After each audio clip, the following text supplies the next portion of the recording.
In today's episode, we're going to talk about how to make it as a musician.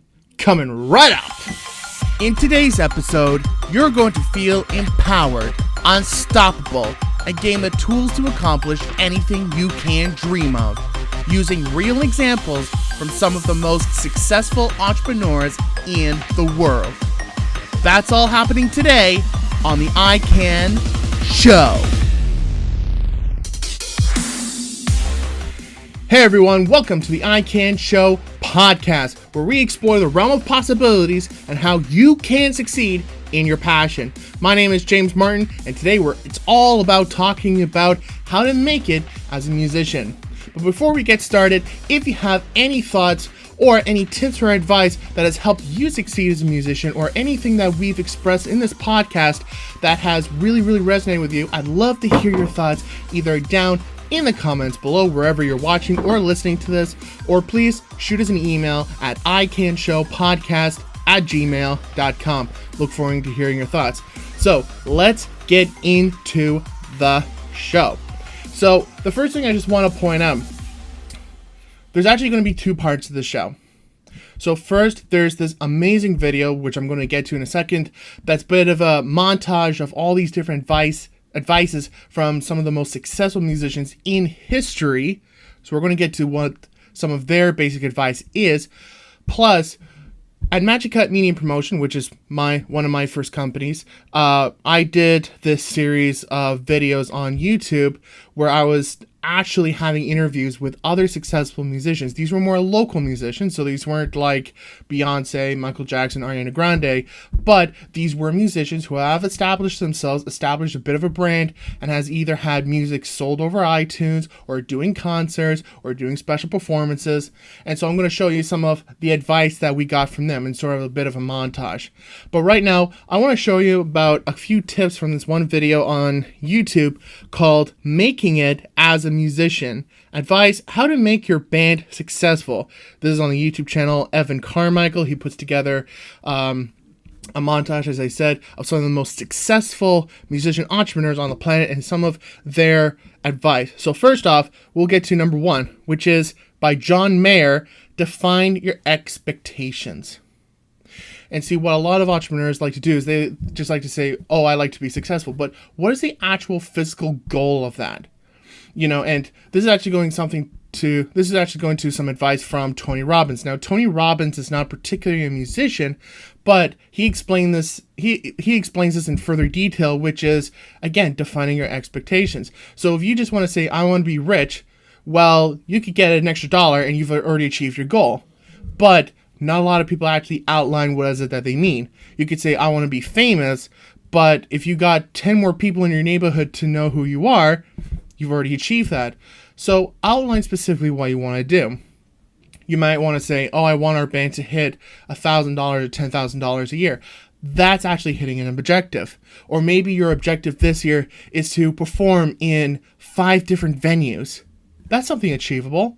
And maybe by the end of this year, by the end of 2019, you will have performed in 5 completely different venues. So define your expectations. Next is by Dave Grohl. He says, you have to be great. And the point is that you can't just lean back and just think that, oh, your music's just going to take off. You need to make sure you have a competitive attitude, you have that chip on your shoulder, and you work your butt off to make sure you are beyond phenomenal. Everyone's going to love you because your music is great and because of what it feels like to you. So make sure you aim to be the greatest. This is my favorite from Ed Sheeran. He says, be a likable person, which I cannot stress enough about. And in his own words, he says, it's the difference between people wanting to pirate your music versus wanting to support you. They'll come for your music, they'll stay because of you. That's the idea. Madonna says, express yourself. Feel free to be open about your thoughts and ideologies. Okay, don't hold back. Next is from BB King. Appreciate your audience. Sort of going back to being a likable person. Your audience is like your customers, and customer is king. We've mentioned this in previous episodes. Make sure they are the priority. Do everything you can for them. Next is by Michael Jackson himself. He says, let the music write itself, which is kind of interesting because he talks in the terms of, being an artist and coming up with your own music and whatnot. You can take this in any shape, way, or form you want. But I believe when he's saying this, he's talking about how sometimes we get a little too complicated in what we want, and we have all these limitations, and it's got to be this, it's got to be that, it's got to be that. And his idea is that if you get this inspiration and all this idea, just let it sort of flow and form itself. And you might spring onto a great idea that may be outside of your style, or it might even lead to a whole other album, a whole other song, but just let the ideas go through you. Taylor Swift. Stay open to inspiration. And I'm curious, I want you to let me know down in the comments or shoot us an email again. What gives you inspiration? Like, what do you usually do in order to come up with inspiring lyrics, tunes, songs, etc.? I love listening to music. I'm more of listening to like movie scores and whatnot. That's sort of my favorite thing. There are some songs I listen to from time to time, but I'm just curious, what inspires you? I'd love to know. Jared Leto says, learn from failure. This is a big one. So many people are so afraid of just failing or being a disappointment or something not working out. You're going to fail. It's going to happen. If you want to be successful, you're going to go through 100 failures. That's one of the reasons why we wanted to showcase this podcast as well, because the idea is that every successful person on the planet has gone through their downhills. That's one of the key ingredients to actually becoming successful. It happens. People make mistakes. But the point is, you learn from your mistakes so you don't end up making the same mistake again. That's the big one. And then finally, by Pharrell Williams, don't wait for the stars to align. Do your own thing. Sometimes people wait for motivation. Sometimes people wait for money to come in or for connections. Just start. There are so many independent musicians nowadays that are doing their own thing. Finally, I found this other tip from Ed Sheeran, which I found kind of interesting. He says that musicians need to put in 10,000 hours of work where they're constantly writing songs and performing. It's like a dirty tap that will keep pouring dirty water, but eventually the dirty water gets out of the system and out comes clean water. And finally, as he said before, be super nice to everyone. Again, people will come for your music, but they will stay because of you. All right. So now I want to show you what some of my friends, some of my musicians in a local community like to say. And we're going to leave all their YouTube channels, all their iTunes channels down in the description below. I would love for you to check them out. But right now, let's hear what they have to say. Today, I'm talking with Belle Goldman, getting to know her journey and getting to know her advice. Coming up. How early were you writing your music, and why did you start writing your own music? Where did that come from? When I was 11 years old, I started writing a song on the violin because one of my teachers was like, ooh, let's do this competition for the Kiwanis where you get to write your own piece. And that's when I actually wrote my first piece. I notated it on paper, all the notes and everything, not just played it by ear, but wrote it down. And I was like, oh my God, like, I'm not bad at this. Like, I can do this. And then by the time I was 12, my dad actually made a recording studio in our house with like the microphone, the DAWs, like the platform where you record and make your music. Oh, he also like set up the walls in here and everything. So, and then he taught me a little bit how to like at least get started. He like did his own research and taught me how to like get started and how to record. It's actually a little bit technical, so he taught me the technical side. And then for myself, I taught the rest myself through YouTube videos, through working with other people. That really helped a lot. I do have to say, when I was a kid though, I did compose like for fun, like any other kid. You know, when you're on the piano and you just want to like fiddle around and stuff? Like that's what I did. I was like fiddling around, making your own little songs. And I feel like that's when it really started. And my mom got me into like performing at competitions and everything, which helped me to get used to being in front of a crowd. She always put me into concerts, so that's what really helped me get like really comfortable being in front of crowds. That's the way to do it. You just keep performing until you get used to it. So how did you start becoming Belle Goldman? When I was 12 years old, I was performing as under the name Christine TS, and I was Christine TS for a long time, like probably like 5-6 years or something. And I produced music under that name. The music wasn't the best, but you know, it's a process. You get better and better the more you release. And so I changed it to Belle Goldwin, and we released my first EP, and it was actually successful. And my first EP was pretty successful, which was really cool. and that's how I became Belle Goldman. I wanted something that sounded really cool, like Lana Del Rey sounds cool, like classy and stuff, so I wanted Belle Goldman to be like classy. And in my last name, Goldwin, there's the word win for winner, and gold for gold. You know, so if you want to remember it that way, you can. Actually, you know what's funny is that people think I'm Jewish because of my last name. So no matter what name I choose, there's always some sort of like assumption. Yeah, assumption, yeah. And you know what? Like, just pick a name and don't care what people say, because people don't know you by like how cool your name sounds. They know you about like how cool you are as a person, and then your name becomes cool because you're cool. So that was called Belle Goldman because it was like a debut album, like for my new name and everything. So my first album was under the name Christine T.S. and it was called Miss Innocent. It wasn't like, even though it wasn't like top industry standards, like it got a lot of like good work for me because I met a lot of new people that like have done a lot of work with me that have helped me grow. So I'm really grateful. Even though it wasn't like a good album, I got so much from it in terms of like meeting people and everything, and learning as well. You released it, but you were able to use that to kind of show off to other producers, other people in the industry, to kind of show off your talent. You had like a calling card to work with. Yeah, exactly. Yeah, I used it to show people. I use it to like show off, like, hey guys, like look what I can do, I can sing. Putting your stuff out there helped other people come to me. Like I didn't know things, or like I didn't know that people could contact you through SoundCloud and ask to collaborate until I posted that album, you know? Mm-hmm. So I learned things that I didn't know before by throwing myself out there. So it's just making that first move. Mm-hmm. That's right, making that first move, whatever it is. Well, that's interesting, because I mean, the number of other musicians I've met where they write all their songs, but they don't really release many of them. Some of them more due to, like, okay, I'm not as happy about this one, I'm not happy about this one, fair enough. Mm-hmm. But it's about getting over that insecurity about, like, listen, just at least get started. Yeah, for real, like, overanalysis is paralysis. It's not worth it. Like, the best thing to do is, like, do it. Like 90% of your process should be doing it, and then 10% should be thinking, and that's how it should be at all times. And that way you're gonna grow a lot faster.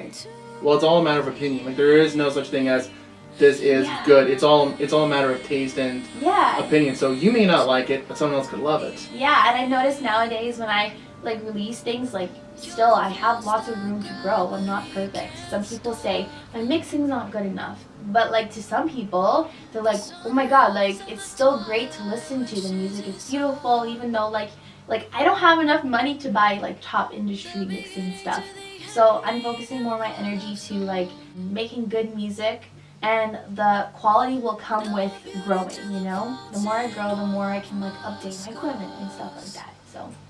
And I think that's also something interesting about you keep doing your songs more and more and more. You keep posting and posting them, and eventually you just happen to find that one song that really stands out above them all. Yeah, exactly. Like if you release a song and you're not, if you get discouraged about like, ooh, I got like 10 listens on this song, don't worry about it, because like you might write the next song and you might not expect it to be like explosive, but then it turns out to be explosive, which happened to me. I once wrote a song called Can't Forget.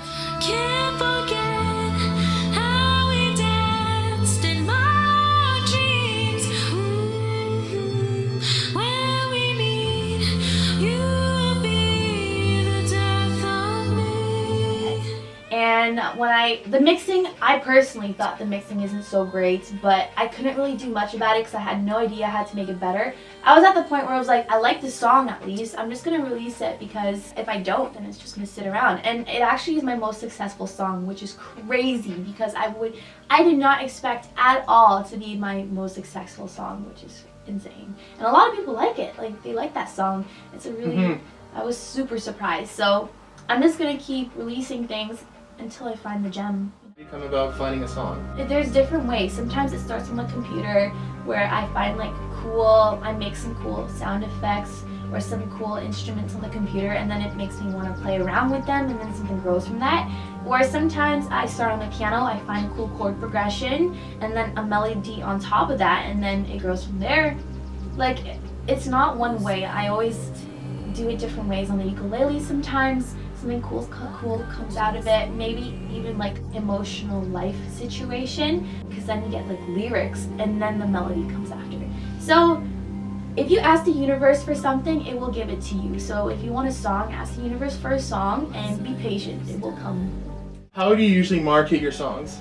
So what I do, I contact music blogs with a professional email asking them if they would like to feature it as a blog post. And there's hundreds of music blogs out there, but here's the thing. You need to make sure that the music blogs are of your genre or close to your genre. That's hard because it takes a lot of work to sift through everyone to see if it's suitable for you. And even then they might not like the song and not post it. So I'd say you have to contact a lot of people in order for a small amount of blogs to post it. You know what I mean? Mm-hmm. Hundreds of people you have to contact before a few post it, and it does help. When you reach out to the blogs, is it as simple as just, I want to be featured on your blog? You have to have a press release kit with a picture explaining you gotta keep it simple and short, but still you gotta explain what the release is, what the song is about. You gotta include a bio. I put this all into Dropbox, by the way, because you do not want to attach a bunch of attachments into an email. They're not going to download it. They would like to see it through Dropbox. And so yeah, you add your bio. You have a picture of the release for them to upload onto their website. Just a really general idea of who you are in your press release kit and about the song or the album that you wrote. You want to give them a link to your song, in the email, so that they can listen to it to figure out if they like it. A streaming link, to SoundCloud or YouTube. So that way they can listen to it right away without having to download it and see if they like it. And another way I market is definitely by streaming, because I make a lot of friends/fans on Twitch, which is where you can stream music and everything, or gaming or art, whatever you like to do. Mm-hmm. And what's awesome about streaming is that you can actually get personal and you get to know your viewers. Here you're actually talking with your viewers the whole time, and I feel like they really help because they are dedicated to listening to your music because they're your friends and they're there for you and stuff. So yeah, I'm doing a lot of that because I love it. It's so much fun. Would you say Twitch is a better way of making your money through music, aside from iTunes and all that? I would say it is. Yes, I would say yes, but I wouldn't give up doing the whole iTunes and Apple Music thing because of course. There are times where you actually get a decent amount from them, releasing a song. But I would do releasing music and streaming together. You would get more money streaming if you're really interactive with your audience and everything. Now I find your journey on Twitch kind of interesting. So how did that get started? Why did you choose Twitch? So I actually had no idea Twitch existed until my boyfriend told me about Twitch because he's a gamer and he likes to watch people game on Twitch. It's a gaming community, but they also have the creative section for music, art, for people cooking. So he told me hey, there's people who stream music on Twitch. You should try that out. So it took me forever to set it up because you need to have good Wi-Fi, you need to have a good computer, you need to know exactly what kind of program to use and how to use the program. So it was really tough to set everything up at first. Super technical, and it really stressed me out, but once you figure it all out, you can just continue growing from there. And everyone there is so nice on Twitch. On YouTube, people can get aggressive, but on Twitch, I've never met anyone like me. Everyone is so loving and nice.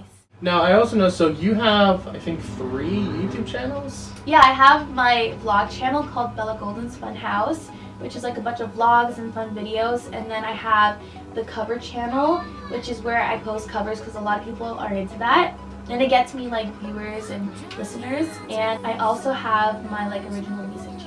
So why did you start posting on YouTube? It gets you the exposure to more people being on YouTube. Also, a lot of people like to listen to music off YouTube instead of Spotify, which is cool because you don't want to cut off part of your audience because it's only on Spotify, right? Personally, if I want to listen to a song real quick, I'll just go onto YouTube and type it in. The Funhouse vlog channel is so people can see the personal side of me, so that way they feel they know me better. And it's also so I can post more content for my viewers, so they're not forgetting about me, So I can be I post a vlog and they're oh, this is so cool. Even though Bella's not streaming today, I can at least watch a YouTube video of her. Hey everyone, on today's episode, we're talking with Nick Volpe from Canadian Drum Gear. You got to hang around with the bands and learn how to mic a drum kit. If you went to school, it just helps you more. And how long were you doing that, the technician? I just did it for about a year. I mean, it was just setting up, miking, doing a sound check. You can do a lot, the electronics. I mean, just miking a drum kit. I use just a, audio interface. Just plugs into that, direct the laptop, and you can mix the whole band on a laptop. Now, something that we've also spoken about several times is your opinion on the education for music. Like, we've talked about, like, some things that we like, some things that we don't like and whatnot, but overall, like, what's the key factor about making sure you give someone that proper education, that you become a good teacher? Here's the thing. We all speak of passion. You have to have a passion for what you do, and I'm all for that. But you also have to be good at what you do. Being good at what you do is gonna, make you play better or teach better. You have to remember the basics. The basics have to be taught properly. When we're drumming, our hands and our feet are tools. Yeah. Now, the grip is the most important thing, that you get the grip right from the beginning and the technique from the beginning.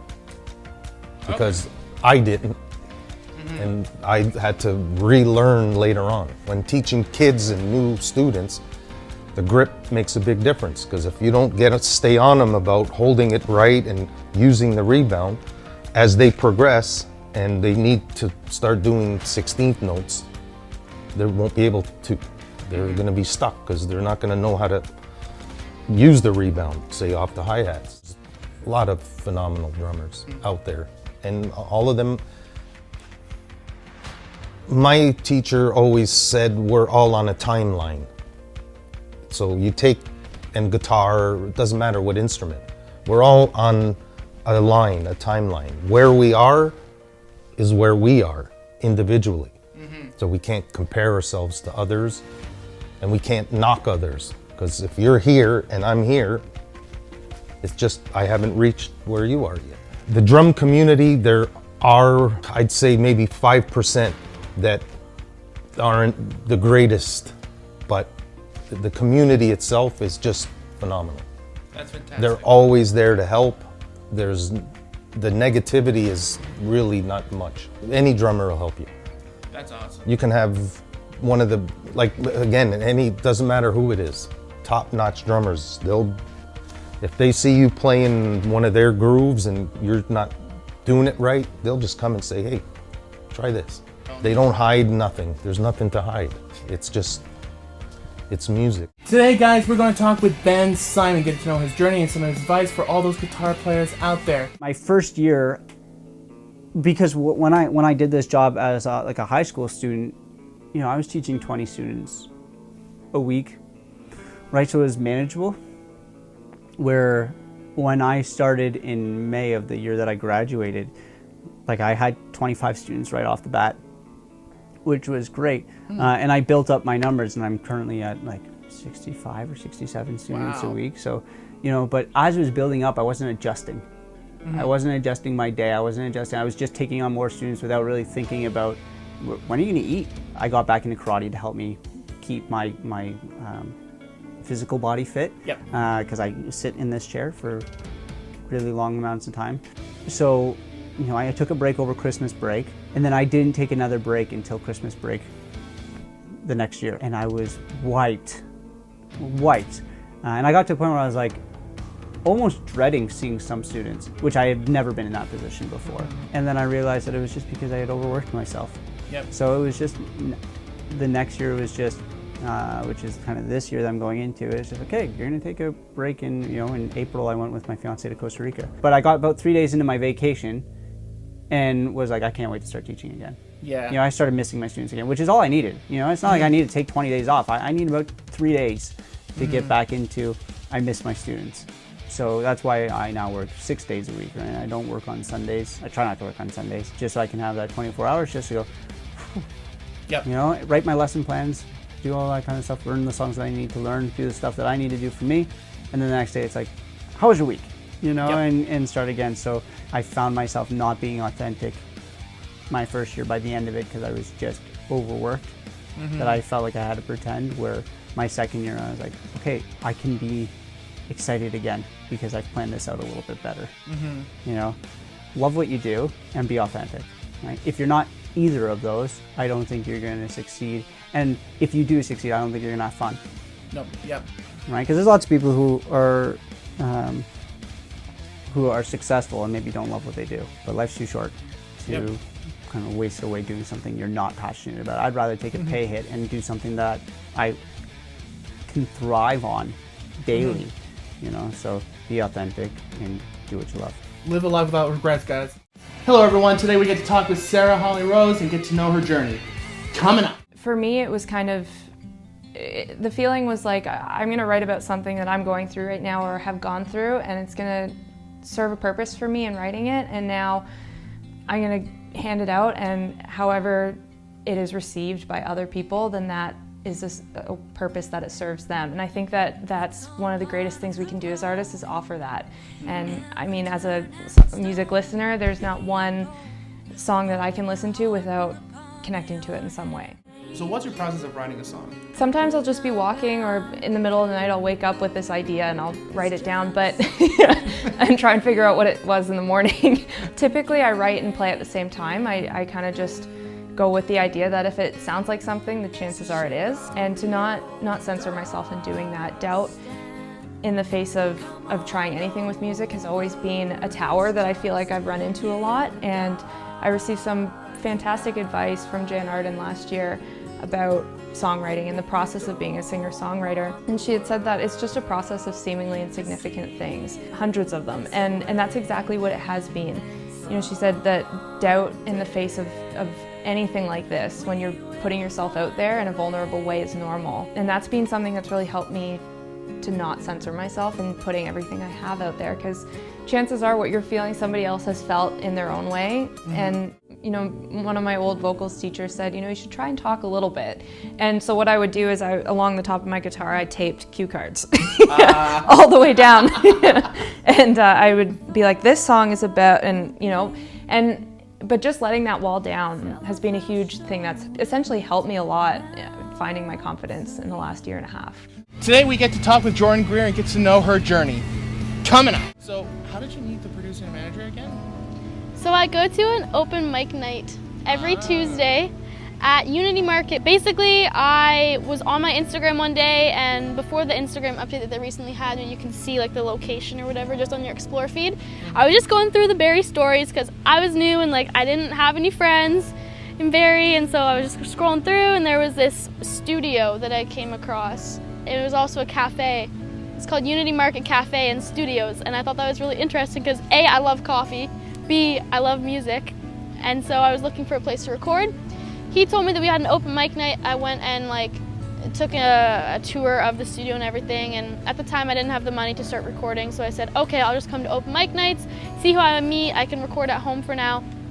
And Big Caesar, my producer's name is Josiah Brown, he was there one day. He didn't come very often, but I just so happened to be there at the time that he was there, and we started talking. He saw I had some business cards sitting on the table because I wanted to drop some off at the cafe for like people to take when they stopped in. And he said, oh, can I see that? And so I said, oh, sure, like take a couple. And the first words out of his mouth, do you sing? And I said, I mean, yes. Like I try my best to sing. And he's like, do you play instruments? And I told him I play guitar and ukulele and everything else. And he is actually a rapper as well. Well, I'm not a rapper, but he's a rapper. And so he said that he was looking for a female vocalist for his album. So I said, okay, I'll come by on Friday, and we kind of coordinated a day to come and like record some stuff. And I went there, we recorded, hit it off really well. And basically he saw a lot of potential in me and just said like, I've really been wanting to start like producing and managing artists, because he's been in the rap industry for so long, and there's a lot of negativity associated with the rapping industry, and it's something that he kind of wants to not get out of, but he wants to explore different fields in the music industry, right? And so he said, it's something that I'm really interested in. I want to start, you know, artist management and production. And so I took some time to think about it, because obviously that's a big decision, it's a big commitment, and I ultimately decided to. So I've been recording songs with him. I'm doing a few collaborations are like in the process right now of him and myself on a track, and then I have 2 of my own songs that we're working on right now. I go to the studio tomorrow morning to try and finish those. And yeah. Fantastic. So you did something really, really impressive where, because a lot of people, they just kind of stay in like their rooms and just play, and they're like, oh, I hope I can be famous, or I hope I can get a producer and all that stuff. You actually went out and hustled. You actually, as you said, you found that open night and the open mic, and you actually went out and you actually started talking to people. You actually went out of your way and go look for the opportunities. It's honestly, in the music industry, I've talked to quite a few people, and now in the music industry, it's so difficult because there's YouTube and there's iTunes, and there's so many people who are like talented. There are 500 million people who are like more talented than I'll ever be, or like not putting myself down, but there are people who are equivalent to me out there.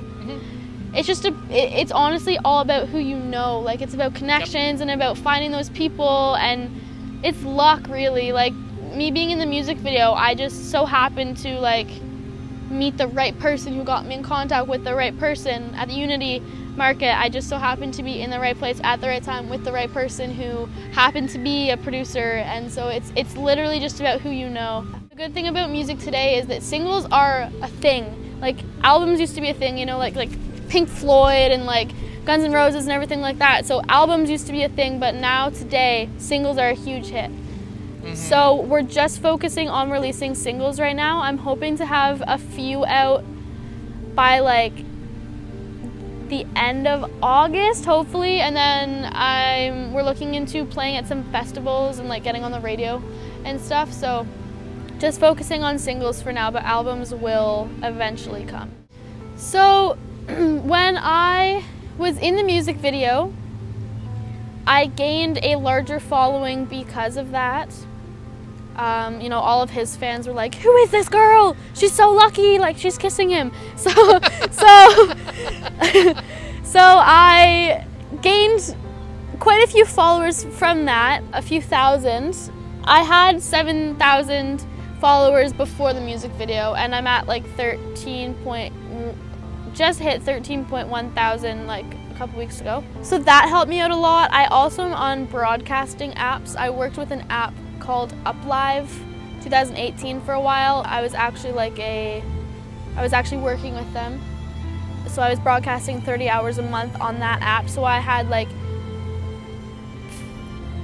I didn't have that many followers on that app, like 200 or something like that. So those people would, you know, I'd be like, hey, follow me on Instagram, because that's where I post everything. So then they go over to my Instagram. I was on another app called LiveMe, and I think it was LiveMe. Yeah, LiveMe, and then I had like 6,000, 7,000 followers on there. So all of those 6,000, 7,000 people, a lot of them went over to my Instagram and followed me on my Instagram. And so basically it's just about like putting yourself out there and advertising the fact that Instagram, if you're wanting to build your following on Instagram or build your following on Facebook or build your following on YouTube, you have to go to other sites and advertise the fact that this is like your main platform. So like for me, it was Instagram, and a lot of people would say, oh, like, where do you post your music? Where do you know, do this, do this, do this? And it was always Instagram, Instagram, Instagram, Instagram. And so, and always being active. I know sometimes, oh my gosh, sometimes I probably annoy the heck out of people on my Instagram, because I'll post, you know, 17 stories in a day, or I'll post like 3 things on my Instagram. But it's just about it's engaging your followers and making them feel like they're wanted and needed, because they are, because followers and haters are like what make you known, right? Yeah. So it's a matter of putting yourself out there and advertising where your main platform is, and then making those involved with you feel like they're appreciated and wanted, because they are. And that's it, ladies and gentlemen. If there was something that you learned from this today that really, really resonated with you, or if you have any of your own tips and advice on how musicians can be successful, I would love to hear your thoughts down in the comments below, or please shoot us an email at icanshowpodcast@gmail.com. Again, this is tips to help the community further and be better at being an entrepreneur. And if you want to support this podcast, I would love to invite you to our merchandise shop at shop.spreadshirt.ca/iCanShow. When you purchase any of our merchandise, you're further helping supporting this podcast so we can make more and push it out more to impact as many other entrepreneurs as possible. And again, if there's something that impacted you today, I'd love to hear your comments and your thoughts. And until next time, keep crushing it, keep believing in yourself, and keep rocking. I'll see you next time.